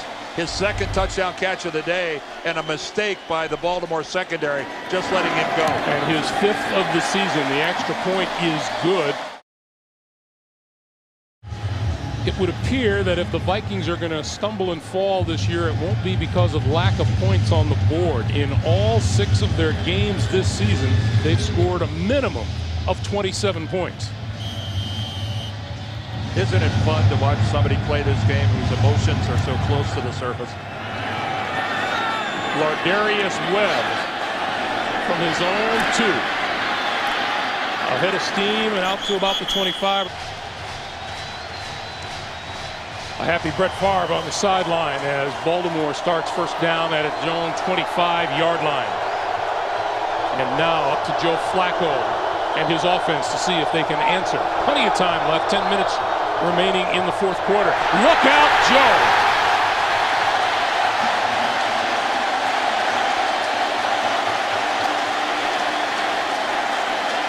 It is difficult enough when you block Jared Allen but when you don't touch him, life's impossible.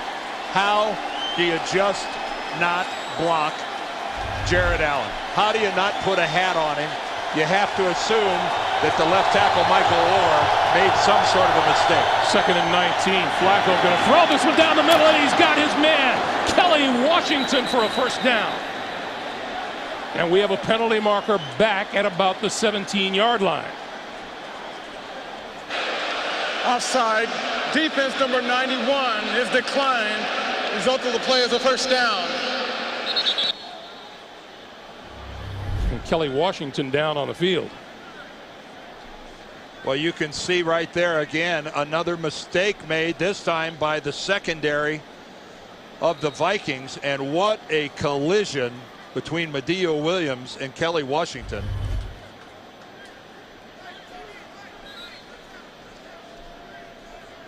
And Kelly Washington still flat on his back at the 45-yard line. And we'll take a break as they help him up. We'll be back. We're happy to tell you Kelly Washington popped up off of the ground and trotted off the field under his own power. Demetrius Williams replaces him. Flacco throwing far sideline incomplete. Let's go back to that play.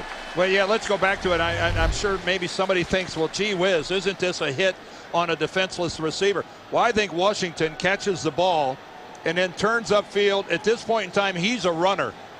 He's a runner, and he's no longer a receiver, in my estimation, and that's just a good hard hit by Madieu Williams, and thankfully everyone appears to be okay. And he did see Madieu Williams coming, too. Yes, absolutely right. I think that's a point that needs to be made. 2nd and 10.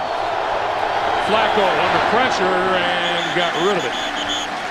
Boy, and Joe Flacco is still down.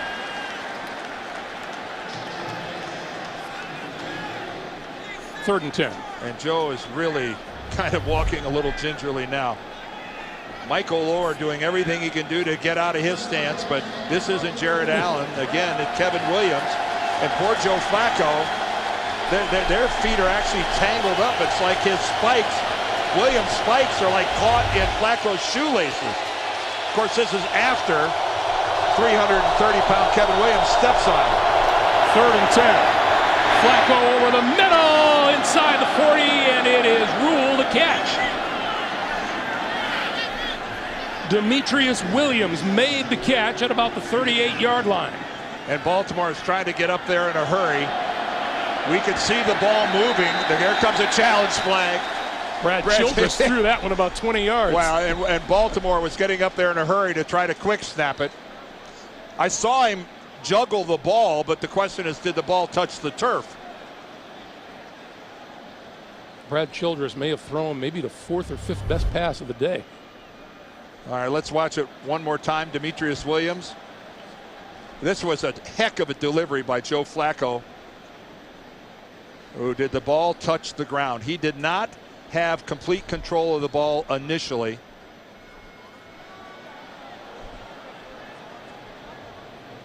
Oh, that angle I don't think is going to give Mike Carey enough to make a decision. Let's take a look at it this angle. He doesn't field it cleanly, and the question is, as he curls up there, did the ball touch the ground? And that angle isn't going to give Mike Carey a definitive look. Edge goes to the original call on the field in that case, which is called a completion. A reception, that's right. Here's one more look at it. Now right there. Is it skidding along the ground? Right there you could make an argument, and I'm sure the argument is, if you're Baltimore, that he had complete control of the ball. If you're Minnesota, you're saying, no, he didn't have control of the ball. It skidded along the field. That's the look that Mike Carey, I think, is going to agonize over a little bit. And is that enough to overturn the call on the field? And at 27-10 with 9 minutes and change remaining, this is not an insignificant play. I don't know that he sees enough there to overturn the call.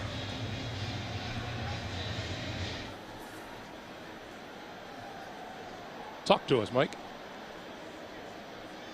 After review, the ruling on the field stands. think that's exactly right, Dan. Not enough evidence to overturn the call. And if that call on the field, Greg, would have been ruled an incompletion, I think that replay would have stayed an incompletion. So that costs the Minnesota Vikings a timeout. Each team now has 2 timeouts remaining with 9:08 to play in the 4th. But it's a good challenge by Brad Childers. It's close enough that you gotta make him go under the hood to look at that. That moves the line of scrimmage now to the Minnesota 38-yard line. First down. Jared Allen looking for a little vocal support.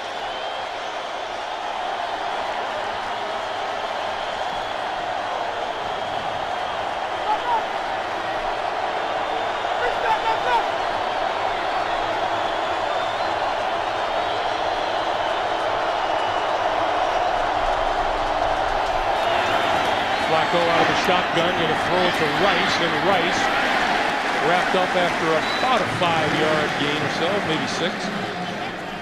Boy, another good open field tackle by Chad Greenway. He's had a couple of those today. 5-yard pickup, 2nd and 5.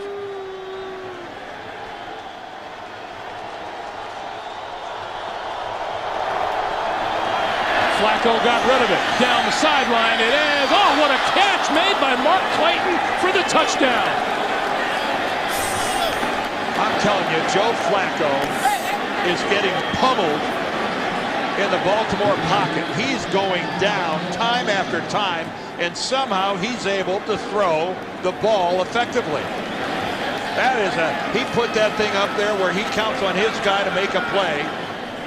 Pema becomes a spectator, and Clayton makes the catch. Boy, did this place get a little quiet, huh? Well, you can't give Joe Flacco enough credit. The extra point is good, and with 8:35 to play here in the 4th, once again a 10-point lead for Minnesota. Joe Flacco's on the phone going, I'm getting killed back there. But take a look at this. This is just one-on-one. Flacco identifies just single coverage, and Carl Pema just has his back turned to the football. Johnson, the safety, is a non-factor, and there goes Joe one more time. Gets caught in the vice. But he drops this right in there, and Carl Pema just is complete. You can't make a play with your back turned to the football. That is not the way to play corner. Dan, I believe I've been saying that for forever. Yeah, he saw the football. He wasn't surprised by it, but he was turned the wrong way. And in a matter of moments, Mr. Favre in the offense will be on the field again. Yeah, Brett's going no baseball cap yet. This game's a long way from being over. Keep in mind, Percy Harvin has a 101-yard kickoff return this year. He's fast. Harvin on the move to 12. Just across the 25 to about the 26.5-yard line. Well, here's where running the football is a premium. But if you have to throw it, at least you have confidence in the guy that's going to put it in the air. But this should be Adrian Peterson time. Coming back out. Coming back out. He gets the handoff. Breaks it outside. Look out. Adrian Peterson off to the races. 40. 20. And knocked out of bounds at about the 16-yard line. Maybe the 15. Adrian Peterson time. It takes 11 people to play defense against Adrian Peterson. If one guy gets out of position, this is what can happen. And that time, Dominique Foxworth got caught to the inside, and Ed Reed was not able to get over and reroute Adrian Peterson. That's a 58-yard pickup when all is said and done. Adrian Peterson, 139 yards on the day. How about the hustle by Tavares Gooden getting all the way over there to knock him out of bounds? Here's Chester Taylor looking for running room on the near side. He's wrapped up at the 15-yard line by Dannell Ellerby. I think I might understand, Greg, why Ray Lewis called Tavares Gooden that physical freak. He ran all the way across the field and ran down Adrian Peterson to knock him out of bounds. That's a linebacker we're talking about.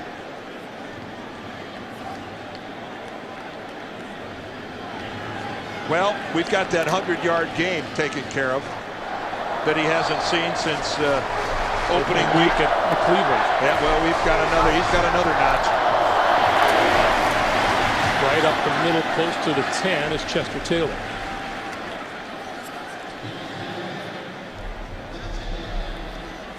They went 39 games without anyone cracking 100. Cedric Benson did it last week.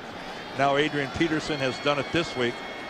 It's not that no one has run the ball on Baltimore during that period of time. It's just they haven't had a 100-yard rusher. Greg, you and I were there at the Meadowlands when the Giants ran for 207 as a team against Baltimore. No individual 100-yard rusher that day, but they did just fine running the football. Peterson back in the lineup. I guess no coincidence that Peterson and Benson are number 1 and number 2 rushers of the league. On 3rd and 5, Favre to throw. And wrapped up at the 15-yard line is he hurt? Peterson. Is he hurt? He comes up limping. Adrian Peterson got his leg twisted underneath him in that tackle.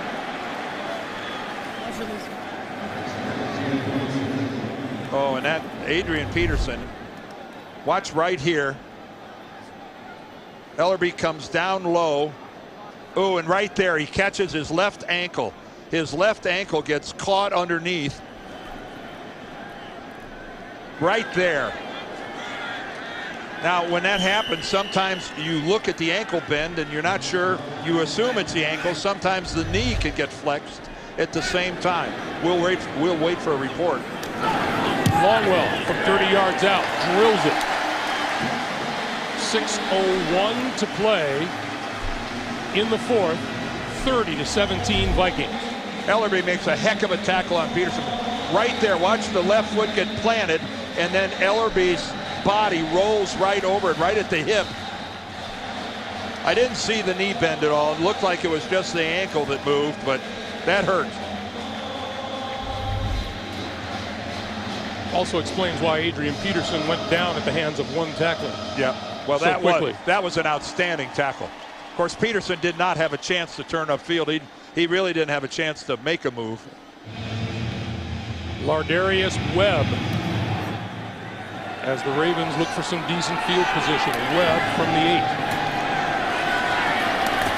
Across the 25 to about the 27-yard line. And somebody lost their helmet. It has been a head knocker of a day.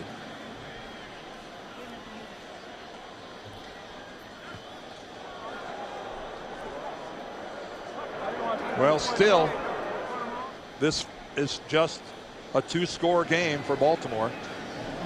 2 touchdowns, almost 6 minutes. We have seen it many times before. Flacco and company from their own 27. Can they protect Joe Flacco? That's the big question right now. Lost the football, scooped it up, and is dropped at the 24. And the answer on play number 1 is no.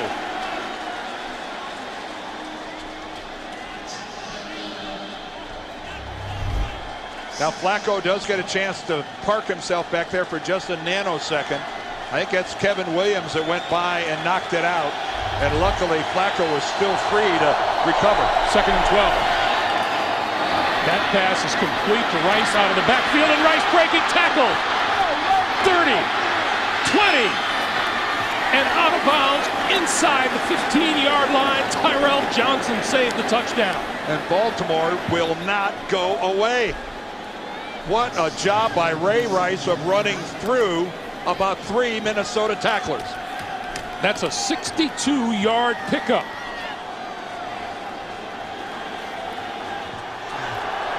Brad Childress is living. Flacco out here, complete to Mason. Mason diving for the end zone, touchdown. And Brad Childress is way out on the field yelling at Mike Carey. Well, how's that for a touchdown drive by Baltimore in what, about 45 seconds or so?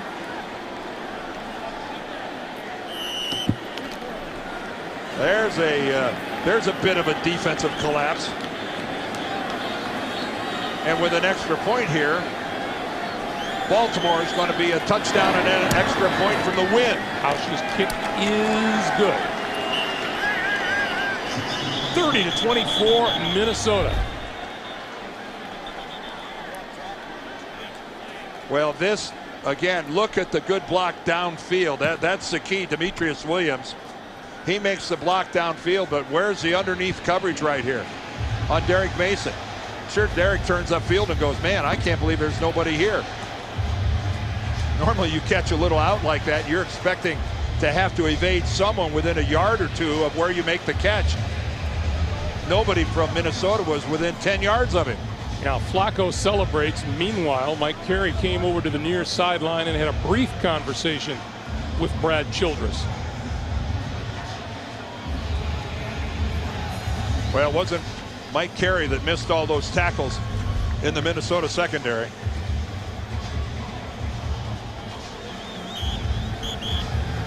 Brett Favre waits his turn. Plenty of time. It's uncomfortable to have what you think is a comfortable lead, and then all of a sudden find yourself in a position where not only is it getting tight, you might lose the game. A game that you have been in command of from the very beginning when you jumped out to a 14-0 lead. You might say the Ravens and offensive coordinator Cam Cameron have figured some things out since the start of the game.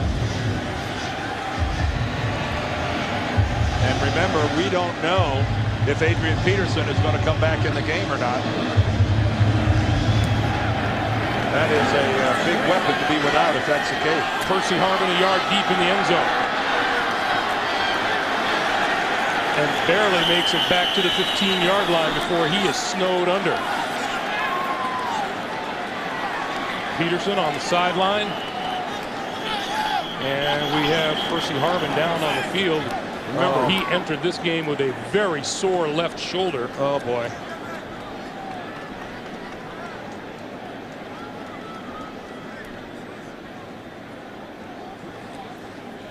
Percy Harvin got this game started, and they are going right to that left shoulder again.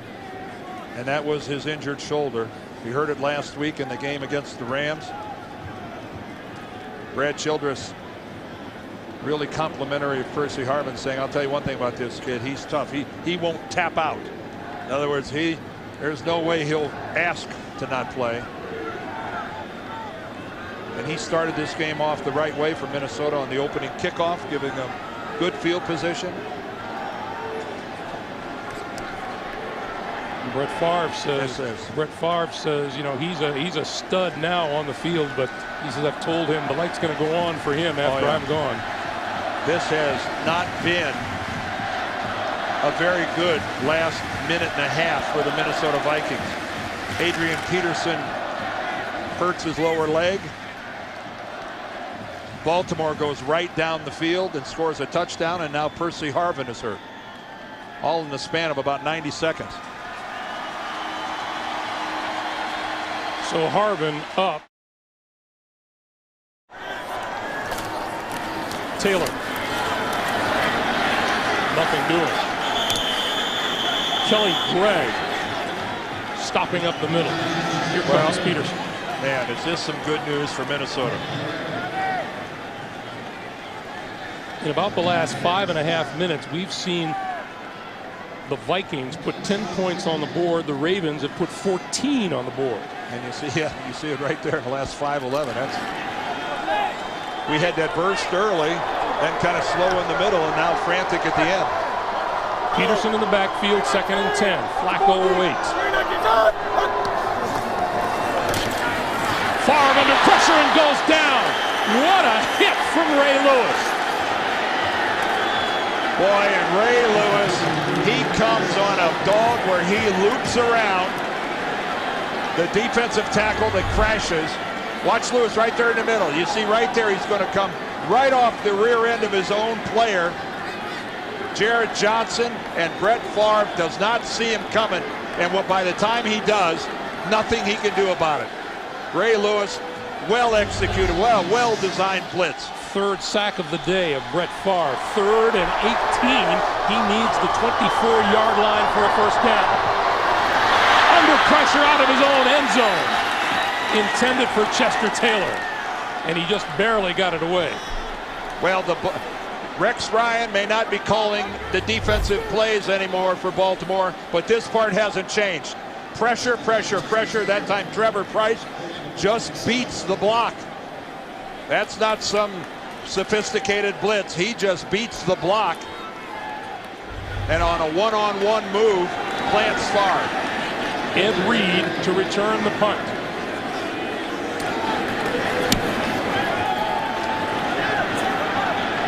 On the run, dropped it, picked it up, and is out of bounds at about the 34-yard line. And this, I think, is a stunned crowd in this stadium. This wasn't a question of whether we were going to win or not, these fans are thinking, but by how much?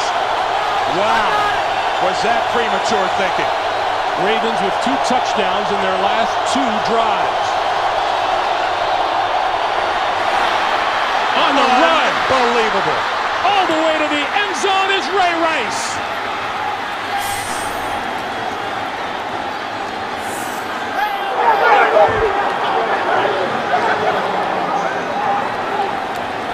I haven't seen a defensive collapse like this in quite a while.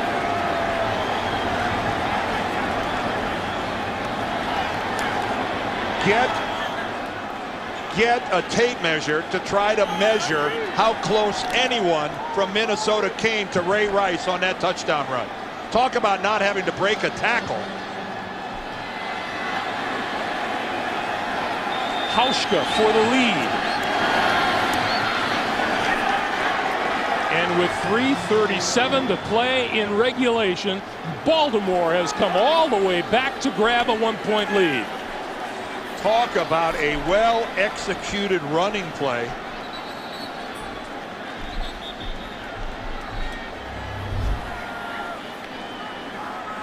Take a look at this. Just a simple handoff. Chris Chester, the guard, comes around the corner. Terrell Johnson, the safety, that's his play. He's got to make a tackle on it, and he just kind of waves at Rice as he goes by. And after that, man alive. Here's Jared Allen. Todd Heap runs him upfield to the outside. He's out of the play. Again, that hole, that responsibility belongs to Terrell Johnson. And he just does a wave by at Ray Rice. Dan, when you consider that at one point in the 4th quarter here, Minnesota held a 30-17 lead. This has been a defensive collapse by the Minnesota Vikings. Well, it was a game where every time Baltimore crawled back in to get reasonably close, Minnesota always came back and made a play and stretched their lead out even further. But that came to an end. Ray Lewis on the sideline interacting with some fans. Here's Jamar Johnson. Not going to run it out of his end zone.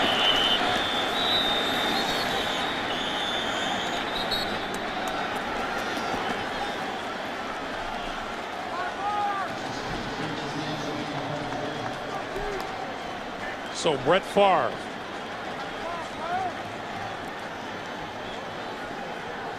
First down, Vikings, their own 20-yard line. We welcome those of you joining us here in Minneapolis. Greg Gumbel along with Dan Deerdorf.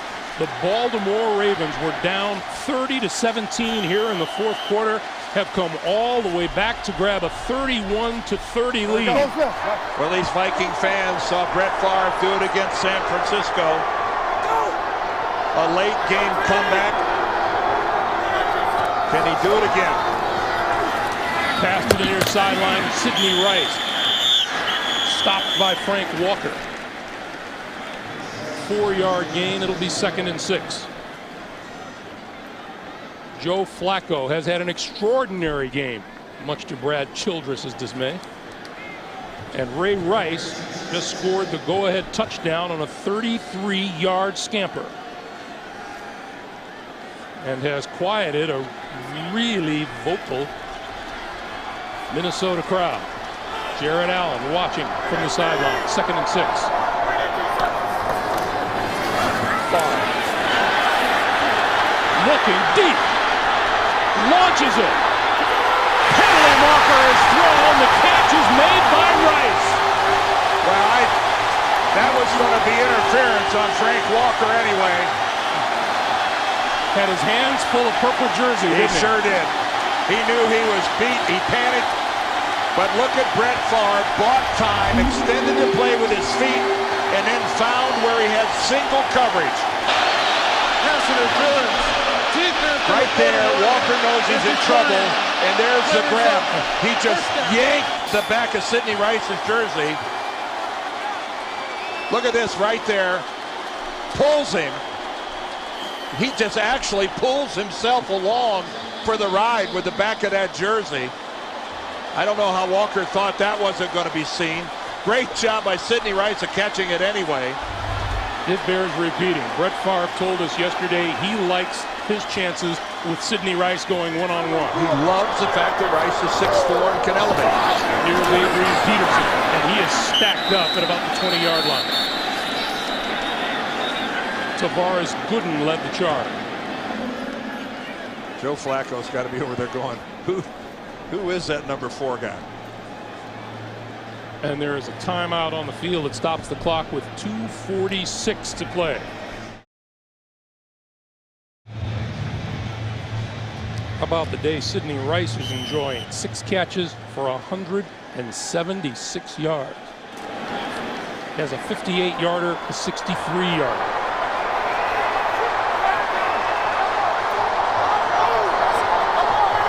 Second and 12. Peterson to about the 17. Jarrett Johnson makes the stop. Clock continues to move as we come up on 2.5 to play. Minnesota with 2 timeouts remaining. Baltimore with 1. And Baltimore burns its 3rd and final timeout, I believe, with 2:30 to play. I guess Baltimore deciding they'd like a little room on the other side of any score that's upcoming. Although they're going to get a stoppage at the 2-minute warning.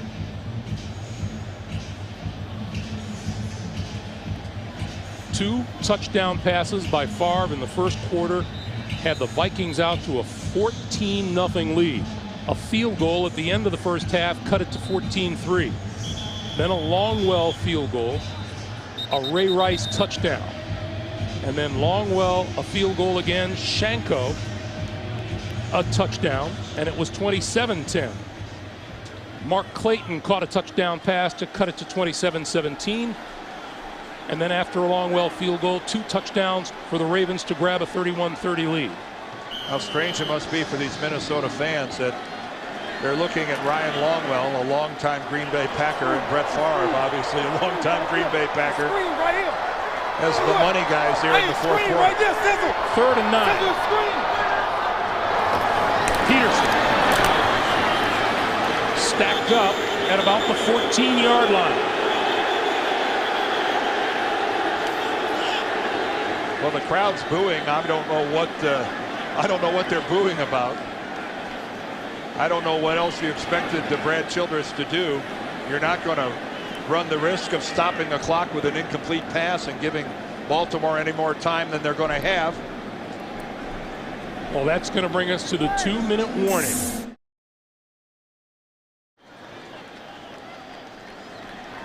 Greg Gumbel down here in Minneapolis. 2 minutes to play here in the fourth quarter, and Ryan Longwell, who has connected from 40, 22, and 29 yards out, will try this one from 31 yards, and the kick is good.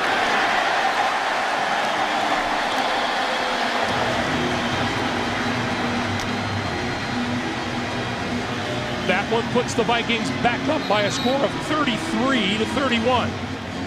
Well, John Harbaugh's club now hopes for good field position after the kickoff return. Never a doubt about this. And then can they get down to about the 35, 37-yard line with no timeouts remaining. Jared Allen cheers that on, and then he'll be on the field on defense in just a couple of moments. Baltimore, in its last 3 drives, has covered a lot of ground in very little time. The Favre family looking on. That's Deanna Favre right there in the middle, looking on. How many times has she watched this before? Old hat for her. Everybody's excited, and she goes, I've seen it. Yeah, I've seen it. I somehow suspect it's not just old news over there. Joe Flacco looking for his shot as the Ravens try to hand the Minnesota Vikings their first loss of the year. Lardarius Webb is deep. This is going to be bounced and picked up at the 15 by LaRon McClain. McClain back to the 30, out to about the 33-yard line. Can this Minnesota defense regroup, because they have just fallen apart the last couple drives? Flacco from his own 33. Far side of the field and overthrows his intended receiver, Mark Clayton. 2nd and 10. Steve Hauschka, a career long of 54. If need be, I would assume they would try it all the way up to 60 or so if they had to. Joe Flacco trying to add to a career high 347 yards passing on the day. I'll guarantee you that Hauschka has made 60-yarders in practice before. Flacco running out of time, got rid of it. This is Rice. Rice out of bounds across the 45-yard line. That's a first down. Joe Flacco continues to impress. Keep in mind, this guy in NFL terms is still a baby, but he earns the Joe Cool nickname. He is unflappable back in the pocket, stays with it, and he has been pummeled today by this Minnesota pass rush, and yet he is still there. Rice 9 catches for 114 yards receiving. Flacco over the middle and a diving grab by Kelly Washington to the 41. And Washington gets up limping a little bit, but again, look at that throw from Joe Flacco.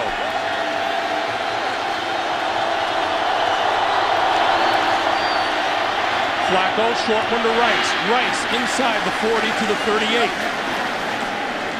Coming up on a minute 5 as Hauschka gets loose on the sidelines.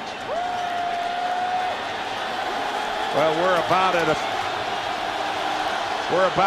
57-yard field goal right about now. Flacco stepping up, throwing, and overthrew on the near sideline, Derek Mason. And Mason just imploring the side judge for a throw on the flag, really arguing that he was either held or interfered with. It's going to have to be pretty bad to draw a flag in this condition at this stage of the game. 3rd and 7, 48 seconds to play. This is where all those sprints, all those gassers, all those conditioning drills, you hope they pay off here.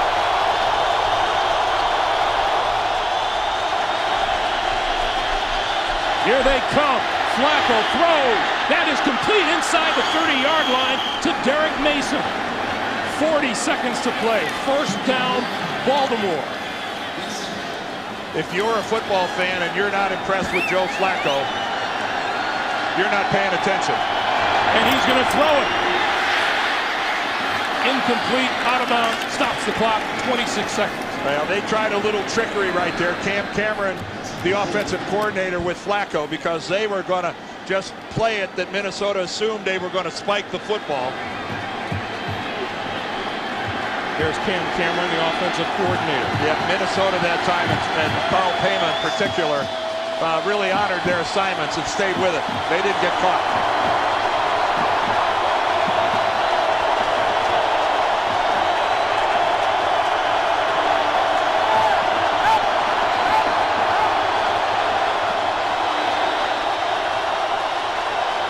On 10. He put it on the ground to Ray Rice. And Rice to about the 26. 19 seconds and counting. Going to be about, what do you figure, 45, 46-yard field goal if they did it from here. And Flacco going to let the clock run down and spike it here, I would assume. And he does, with 2 seconds to play. And here comes Steve Hauschka in his second season out of North Carolina State. A 54-yarder last year for his career high. 44-yarder for his season high this year. Whether he makes this or not, one thing's for sure. Joe Flacco is going to be able to say, on the day that he went head-to-head with Brett Favre, I stood my ground. From 44 yards. And we get a whistle. Minnesota has 2 timeouts to burn, and they're going to use one here. Timeout. Minnesota, their second. 30.